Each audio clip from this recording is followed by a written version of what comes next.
देखो भाई, कैपेसिटेंस का सेकंड लेक्चर स्टार्ट कर रहे हैं हम, और हम पढ़ चुके हैं कैपेसिटेंस के बारे में, कैपेसिटेंस क्या होता है, ठीक है। और हम ये भी पढ़ चुके हैं कैपेसिटेंस का सही यूनिट क्या है, फेरेड। और हमें ये भी पता है कि 1 फेरेड कैपेसिटेंस बहुत ज़्यादा है, 1 फेरेड कैपेसिटेंस अर्थ का भी नहीं है। अगर वो वाला वीडियो आपने नहीं देखा है तो link given in the description, जाइए और देखिए। सो अभी हम क्या स्टार्ट करने जा रहे हैं। हमें पता है कि कोई भी कंडक्टर अगर चूज़ करते हैं हम, अगर बड़ा साइज़ है उसका तो ज़्यादा से ज़्यादा चार्ज स्टोर कर पाएंगे। हम क्या बनाना चाहते हैं, कैपेसिटर। और कैपेसिटर में क्या, किस चीज़ की रिक्वायरमेंट है, चार्ज स्टोर करने की। तो आप ज़्यादा से ज़्यादा चार्ज को स्टोर करना चाहते हो तो हमारा सबसे बड़ा जो एनिमी है, दुश्मन कौन है, पोटेंशियल। तो हमें पता है कि हम एक कंडक्टर लें और उसका ज्योमेट्री साइज़ बड़ा है तो ज़्यादा से ज़्यादा चार्ज स्टोर कर पाओगे। और हमें ये भी पता चल गया था लास्ट वीडियो, पिछले वीडियो में, कि 1 फेरेड कैपेसिटेंस किसी का नहीं होता। और हम ये चाहते हैं कि ज़्यादा से ज़्यादा चार्ज को टिकाया जाए। तो यानी कि अपने पास एक ऐसी डिवाइस तो होनी चाहिए ना जिसकी हेल्प से हम ज़्यादा से ज़्यादा चार्ज को स्टोर कर सकें। चार्ज स्टोर करने का मतलब क्या है, मैंने बताया। चार्ज, इफ़ आई से I am storing charge means storing energy. समझ में आया? ठीक है। तो हम एक ऐसी डिवाइस बनाएंगे जिससे ज़्यादा से ज़्यादा चार्ज को टिकाया जा सके, उसके अंदर ज़्यादा से ज़्यादा चार्ज हम डाल सकें, ठीक है। तो वो डिवाइस क्या है, हेडिंग लगाते हैं उसकी, पैरेलल प्लेट कैपेसिटर।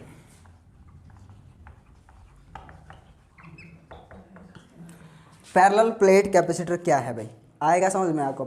जैसे नाम से आपको समझ में आ रहा है कि पैरेलल हैं, 2 प्लेट्स। वैसे कैपेसिटर की मैंने आपको बताई नहीं है, कैपेसिटर क्या है, चलो अभी बता देता हूँ। Combination of 2 conductors is called capacitor, बिल्कुल।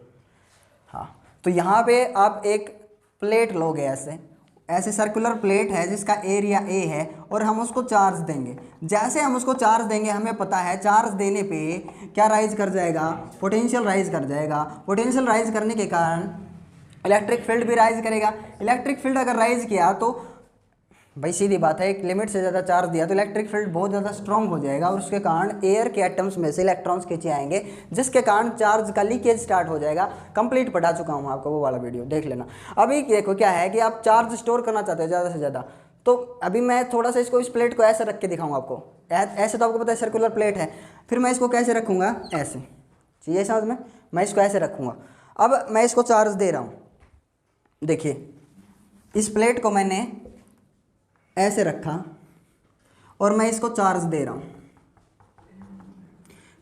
क्या दे रहा हूँ, चार्ज। क्या राइज हो रहा है, पोटेंशियल। मान लीजिए मैंने इसको चार्ज दिया कितना, 100 कूलम। वैसे दे नहीं सकता मैं, सिर्फ एक एग्जांपल है। मैंने इसको चार्ज दिया है, अब मैं चार्ज दे रहा हूँ, इसका पोटेंशियल राइज करके मान लीजिए 10 वोल्ट, ठीक है। तो इसका कैपेसिटेंस भी ऐसे निकाल सकते हो आप, चार्ज बाई पोटेंशियल क्या आ जाएगा, 10 फेरेड कैपेसिटेंस आ जाएगा इसका। लेकिन सिर्फ एक एग्जांपल है जिससे समझना है।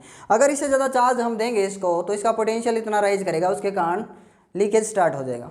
तो हम क्या चाहते हैं, पोटेंशियल ना बढ़े, चार्ज हम ज़्यादा से ज़्यादा दें और उसका पोटेंशियल राइज ना हो। भाई हम एक ऐसा कंडक्टर चूज़ करेंगे ना, जैसे एक बर्तन है, मैं टैंक बताया था आपको, 2 टैंक, हम कौन से चूज़ करेंगे। एक में 10 लीटर पानी डाला हमने और सिर्फ हाइट कितनी बढ़ी, 1 सेंटीमीटर मान लो, और दूसरे टैंक में पानी डाला, हाइट कितनी बढ़ गई, 50 सेंटीमीटर। एक में तो 1 सेंटीमीटर बढ़, एक में 50, उतना ही पानी में। तो कौन सा बेस्ट, हाइट जिसकी ज़्यादा बढ़ रही है वो बेस्ट नहीं है अपने लिए। हाइट का मतलब पोटेंशियल, जिसमें ज़्यादा से ज़्यादा पानी स्टोर कर सकते हैं। मान लीजिए 10 लीटर में सिर्फ 1 सेंटीमीटर, फिर आप डालो 10, फिर कितना बढ़ेगा, 1 सेंटीमीटर। तो अपने लिए बेस्ट कंडक्टर क्या है, जो ज़्यादा से ज़्यादा पानी को, चार्ज को स्टोर कर सके।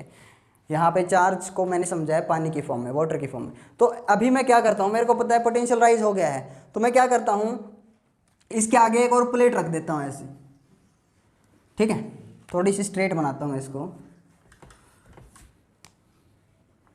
इसके आगे एक और प्लेट रख दी मैंने ऐसे, थोड़ी सी मोटी है वो, थोड़ी सी, यूँ समझिए आप, उसमें कुछ थिकनेस है, थिक है वो थोड़ी सी। तो जैसे ही मैंने इसके आगे प्लेट रखी, मेरे को दिखा इसका पोटेंशियल जो है वो डिक्रीज कर गया। जैसे मैंने ये वाली प्लेट इसके आगे रखी, इसका पोटेंशियल डिक्रीज कर गया। इसका पोटेंशियल कितना हो गया है, 5 वोल्ट। कितना हो गया, 5 वोल्ट। पहले इतना था, अब कितना हो गया है, 10 से 5 वोल्ट। कैसे, ऐसा क्या हो गया, मैंने तो कुछ किया भी नहीं, कोई चार्ज नहीं है इसके ऊपर। मैंने सिर्फ एक प्लेट, ऐसी थोड़ी सी थिक प्लेट है बस, उसको ऐसे एज इट इज़ इसके आगे रख दिया, इसको कोई चार्ज नहीं दे रखा, कुछ नहीं कर रखा। तो इसका पोटेंशियल कैसे डिक्रीज कर गया, तो मैं आपको बताता हूँ, पोटेंशियल डिक्रीज कर गया, यहाँ पे इंडक्शन के कारण कौन सा चार्ज खींचा आया, नेगेटिव चार्ज, और यहाँ पे इंडक्शन के कारण कौन सा चार्ज आ जाएगा दूसरी साइड। भाई इसमें मान लीजिए 10 प्रोटॉन है, 10 ही इलेक्ट्रॉन्स हैं, तो वो सेपरेट हो जाएंगे इंडक्शन से। इधर पॉजिटिव है, आपको पता है पॉजिटिव चार्ज है, हमने किसको खींचेगा इसके अंदर से, इंडक्शन के कारण इस सरफेस पे नेगेटिव और उस सरफेस पे पॉजिटिव। अब आपको पता है अगर पॉजिटिव चार्ज ने पॉजिटिव पोटेंशियल बनाया था, कितना बनाया था, 10 वोल्ट, इसका पोटेंशियल डिक्रीज क्यों कर गया, क्योंकि भाई नेगेटिव चार्ज है इधर और वो उल्टा क्या बना देगा, नेगेटिव पोटेंशियल बना देगा। भाई आपको पता है एक चार्ज है यहाँ पे और आर डिस्टेंस है, ये कितने डिस्टेंस पे पॉइंट है, ये आर डिस्टेंस पे ये पॉइंट है, तो यहाँ पे पोटेंशियल की वैल्यू क्या हो जाएगी, के क्यू बाई आर, जितना चार्ज आपने यहाँ रख रखा है। अगर ये चार्ज पॉजिटिव है ना तो पॉजिटिव, अगर ये चार्ज नेगेटिव है तो ये पोटेंशियल क्या आएगा बेटा, नेगेटिव चार्ज के कारण नेगेटिव। चाहिए समझ में, नेगेटिव चार्ज ने कितना पोटेंशियल क्रिएट किया यहाँ पे, 3, बताता हूँ मैं आपको, 10 था पहले 10 वोल्ट, तो नेगेटिव चार्ज ने कितना पोटेंशियल, 3 नहीं, नेगेटिव चार्ज ने पोटेंशियल क्रिएट किया यहाँ पे 8। ध्यान से देखना, नेगेटिव चार्ज ने पोटेंशियल क्रिएट किया यहाँ पे 8। अब इसका पोटेंशियल कितना रह गया है, 2 वोल्ट, लेकिन आपको दिख रहा है ये पॉजिटिव चार्ज है ना, ये भी तो पोटेंशियल क्रिएट करेगा, यहाँ पे पॉजिटिव पोटेंशियल क्रिएट करेगा, इसलिए इसके कारण फिर से राइज कर गया 3 वोल्ट। और ऐसे टोटल नेट कितना रह गया है, क्योंकि आपको पता है नेट एक तरफ पॉजिटिव दूसरी तरफ नेगेटिव, तो नेट निकालते हैं ना टोटल, तो ऐड कर देते हैं पोटेंशियल को, पॉजिटिव चार्ज के कारण पॉजिटिव और नेगेटिव चार्ज के कारण नेगेटिव पोटेंशियल, ये नेगेटिव चार्ज के कारण फिर ये पॉजिटिव चार्ज के कारण यहाँ पे पोटेंशियल डिक्रीज क्यों कर जाएगा, क्योंकि डिस्टेंस आपको पता है अगर इनके बीच डिस्टेंस नहीं होता ना, ये गैप ये मोटाई नहीं होती, तो पॉजिटिव नेगेटिव जितना बनाता है उतना ही पॉजिटिव बना देता है यहाँ पे, उसके कारण कुछ चेंज नहीं होता है ना। तो थोड़ी सी थिक प्लेट ली है हमने ताकि इनके बीच में गैप रहे, और डिस्टेंस अगर बढ़ेगा तो पोटेंशियल की वैल्यू गिरेगी, तो नेगेटिव चार्ज इसके ज़्यादा क्लोज है तो नेगेटिव पोटेंशियल ज़्यादा हो जाएगा, पॉजिटिव पोटेंशियल क्या हो जाएगा, कम, उसके कारण ऐसे नेट रिजल्टेंट पोटेंशियल अपने पास डिक्रीज कर जाएगा। ये तो सिर्फ एग्जांपल है ताकि आपको समझ में आए कि अब आप इसमें और ज़्यादा चार्ज स्टोर कर पाओगे। 5 वोल्ट से चार्ज आप देखो 5 वोल्ट से पोटेंशियल हो गया, अब और ज़्यादा चार्ज स्टोर कर पाओगे, 200 कूलम चार्ज स्टोर करोगे, तब इसमें पोटेंशियल कितना आएगा, 10। और फिर इंसुलेशन स्टार्ट होगा, इंसुलेशन का ब्रेक डाउन, जहाँ पे इलेक्ट्रिक फील्ड बढ़ जाएगा, इलेक्ट्रॉन्स को खींचेगा, लीकेज स्टार्ट होगी 10 वोल्ट पे, 10 वोल्ट से पहले नहीं, तो यानी कि आप अब इसमें कितना चार्ज स्टोर कर सकते हो, 200। कैपेसिटी बढ़ गई कि नहीं, आपको पता है कैपेसिटी क्या है, very good, capacitance Q by V। तो आप पोटेंशियल घट गया है तो आप चार्ज और ज़्यादा स्टोर कर पाओगे, पोटेंशियल डिक्रीज करके कैपेसिटी बढ़ गई, समझ में आया। अब आप देखो मैं और मेरा पेट नहीं भरा इस चीज़ से, मेरा इस चीज़ से भी पेट नहीं भरा कि 5 हो गया पोटेंशियल, मैं चाहता हूँ पोटेंशियल और डिक्रीज करना है क्योंकि और ज़्यादा चार्ज को स्टोर करूँगा मैं, तो मैं क्या करता हूँ, जो अपनी जो प्लेट है इसको अर्थ कर देता हूँ। अर्थिंग का मतलब मैं आपको समझा चुका हूँ, हाँ, इसको मैंने कर दिया है अर्थ, चाहिए समझ में। अर्थ का मतलब, अर्थ करने का मतलब, अर्थ का पोटेंशियल कितना माना जाता है बेटा, 0 वोल्ट। देखना भी, ये सारा का सारा चार्ज ऐसा बोला जाता है, अर्थ से कनेक्ट करने के बाद क्या हुआ, सारा का सारा चार्ज अर्थ में चला गया, अर्थ में चला गया।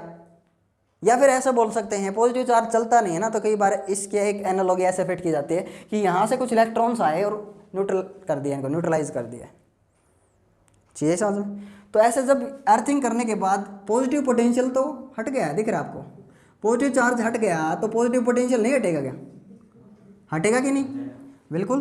तो ये जो ये जो पॉजिटिव पोटेंशियल था 3 वोल्ट जो इनके कारण था, अब ये हट गया है, अब सिर्फ नेट कितना बच गया है, 2 वोल्ट।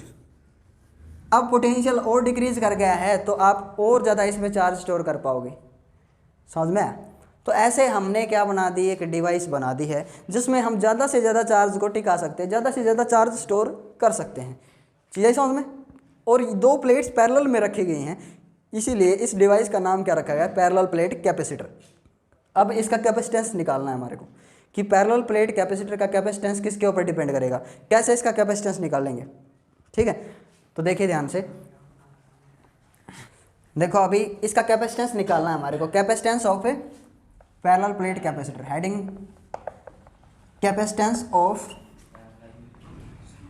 पैरेलल के लिए मैं ये सिंबल यूज करूंगा, पैरेलल प्लेट कैपेसिटर। देसी नाम पता है आपको इसका, देसी भाषा में क्या बोलते हैं, फैन में जो कैपेसिटर यूज़ करते हैं, कंडेंसर। कैपेसिटर को क्या बोलते हैं देसी भाषा में, कंडेंसर नहीं बोलते हैं, कंडेंसर। अरे जो सेल होता है अपना कैपेसिटर, दिखाया था मैंने आपको, क्या बोलते हैं उसको, कंडेंसर। हाँ अभी देखो इसका कैपेसिटेंस निकालना है हमारे को। ये दोनों प्लेट कितने डिस्टेंस पे हैं, डी डिस्टेंस पे। कितने डिस्टेंस पे भाई, डी डिस्टेंस पे। अब क्यों चार्ज दिया हमने, उससे इसका पोटेंशियल राइज किया और इसकी कैपेसिटी भी बन जाती है ऐसे। तो कैपेसिटेंस फाइंड आउट करना चाहते हैं, इसका कैपेसिटेंस का फॉर्मूला क्या होगा, Q बाई वी, पता है आपने को। अब प्रॉब्लम क्या है भाई, इसका क्या है, कुछ एरिया है, कुछ साइज़ है इसका, प्लेट का एरिया है, तो हम कैपेसिटेंस निकालना चाहते हैं एरिया की टर्म्स में, ठीक है, डिस्टेंस की टर्म्स में। भाई अगर आप डिस्टेंस को कम या ज़्यादा करते हो दो प्लेट्स के बीच में तो उससे क्या इफेक्ट पड़ेगा, तो ध्यान से देखो। कैपेसिटेंस का फॉर्मूला, ओरिजिनल फॉर्मूला क्या है अपने पास, C/Q बाई वी, ठीक है। लेकिन मैं चार्ज को एरिया की टर्म्स में लिखना चाहता हूँ। एरिया की टर्म्स में कैसे लिखूंगा, चार्ज किसके ऊपर है बेटा, प्लेट के ऊपर, है ना। तो बताइए चार्ज को आप क्या लिख सकते हो,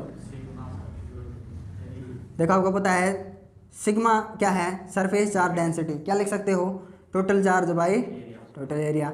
तो आप चार्ज को क्या लिख सकते हो, सिग्मा इंटू ए, आया नहीं समझ में, ठीक है। तो C इज मैंने लिख दिया सिग्मा इंटू में A। अब मैं V, पोटेंशियल नहीं पता मेरे को, लेकिन मैं V को किसके टर्म्स में बदलना चाहता हूँ, डिस्टेंस के टर्म्स में। और आपको पता है यहाँ से ऐसे इस डायरेक्शन में इलेक्ट्रिक फील्ड क्रिएट हो गया है, पॉजिटिव से नेगेटिव, ये इलेक्ट्रिक फील्ड की डायरेक्शन है ना। हाँ तो यहाँ पे इलेक्ट्रिक फील्ड क्रिएट हुआ है, ऐसा इलेक्ट्रिक फील्ड, एक वेक्टर क्वांटिटी ऐसे डायरेक्शन में। तो मेरे को V की वैल्यू नहीं पता और मैं V को किस टर्म में लिखना चाहता हूँ, यहाँ पे जो इलेक्ट्रिक फील्ड क्रिएट हुआ है उस फॉर्म में और डिस्टेंस की फॉर्म में, डिस्टेंस के टर्म में। तो आपको ऐसा फॉर्मूला पता है कोई जिसमें पोटेंशियल के फॉर्मूले में इलेक्ट्रिक फील्ड आता हो, अरे भाई बहुत ही फेमस रिलेशन है, dV = -E.dr। तो मैं इस फॉर्मूले को क्या लिख सकता हूँ, E इंटू में D, ऐसे लिख सकता हूँ।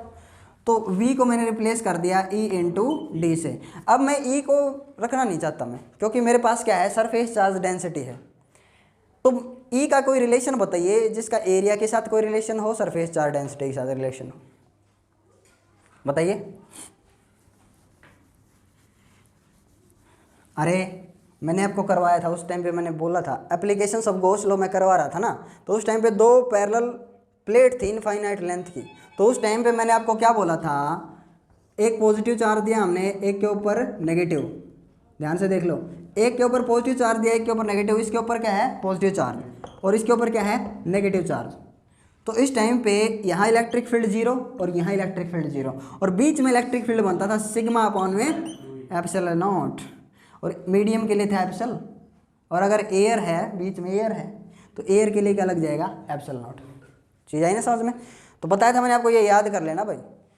जैसे दो पैरेलल प्लेट रखो आप, इनफाइनाइट सीट है अपने पास, तो यहाँ अगर एक पॉजिटिव एक नेगेटिव, तो यहाँ बोथ साइड क्या है, आउटसाइड 0 और बीच में, सिर्फ बीच में इलेक्ट्रिक फील्ड होगा सिग्मा अपॉन एप्सिलॉन नॉट। अच्छा याद आ गया तो ठीक है। C = सिग्मा ए, E को रिप्लेस करो सिग्मा अपॉन एप्सिलॉन नॉट और D।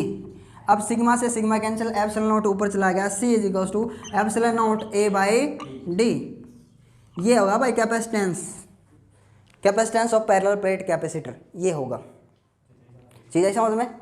अभी देखो एक छोटी सी चीज़ है जो आपने समझनी है। क्या समझना है, अगर यहाँ पे कोई डाइलेक्ट्रिक डाल देते हो ना, मैं क्या चाहता हूँ, मैं इसका पोटेंशियल और डिक्रीज करना चाहता हूँ, मैं चाहता हूँ इसका पोटेंशियल और डिक्रीज कर जाए।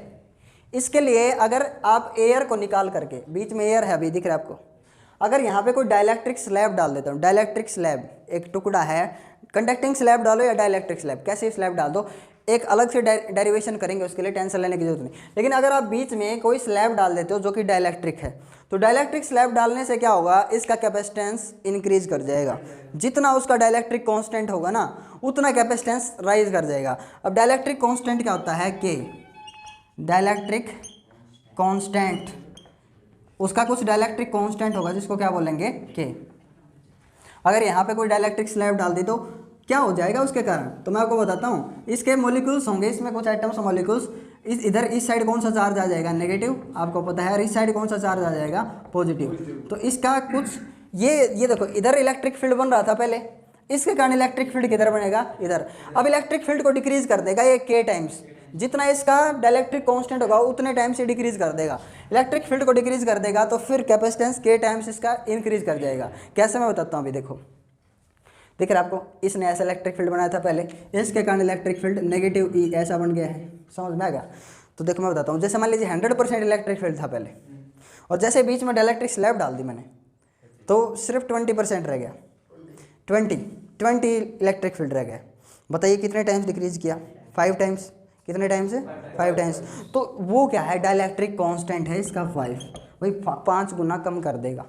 एक ऐसी डाइलेक्ट्रिक स्लैब है जो सिर्फ 2 गुना कम करेगी, 2 गुना कम मतलब पहले 100 था, कितना हो गया 50, तो सिर्फ 2 टाइम्स कम किया। एक ऐसी डाइलेक्ट्रिक स्लैब है जिसका K 10 है, मतलब पहले 100 था, अब उल्टा कितना लगा दिया 90, सिर्फ कितना बच गया है 10। तो यानी कि कितने टाइम्स कम कर दिया, 10 गुना कम। ये चीज़ समझ में आनी चाहिए डाइलेक्ट्रिक कांस्टेंट क्या होता है। अभी दूसरा डेरिवेशन इसी में करता हूँ मैंने बताया ना, मैं पूरा डेरिवेशन करूँगा, ये तो सिर्फ एक एग्जांपल है, बस समझा रहा हूँ कि अगर डाइलेक्ट्रिक स्लैब डालेंगे तो क्या होगा, बीच में कैपेसिटेंस और राइज करना चाहते हो तो ये डाइलेक्ट्रिक डाल दो बीच में। तो अभी देखो कैपेसिटेंस का फॉर्मूला क्या है अपना, सिग्मा ए अपॉन में ई बाई के, ए इंटू डी ई बाई के। मैंने बोला के टाइम्स इलेक्ट्रिक फील्ड को क्या कर देगा, डिक्रीज, इलेक्ट्रिक फील्ड को डिक्रीज कर देगा।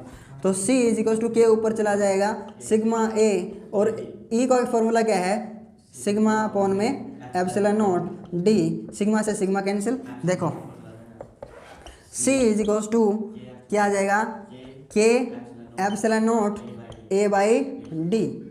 ये नया कैपेसिटेंस आ गया है तो C डैश लगाऊंगा मैं, नया कैपेसिटेंस। आपको दिख रहा है ये K है और ये क्या है, ये पुराना कैपेसिटेंस। ओरिजिनल कैपेसिटेंस को मैं O से डिनोट करता हूँ, CO ओरिजिनल कैपेसिटेंस। तो नया कैपेसिटेंस जो होगा, नया capacitance is equal to K times पुराना कैपेसिटेंस। दिख रहा है आपको, ये पुराना capacitance epsilon nought A by d, original capacitance.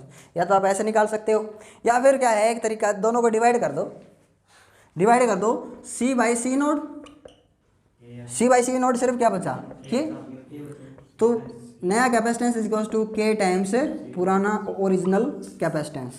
Clear है। तो ये पैरेलल प्लेट का डेरिवेशन था, पैरेलल प्लेट कैपेसिटर का कैपेसिटेंस कितना होगा, डाइलेक्ट्रिक स्लैब डालने से क्या होगा। तो नेक्स्ट टॉपिक हम नेक्स्ट वीडियो में करेंगे। Thank you for watching this video.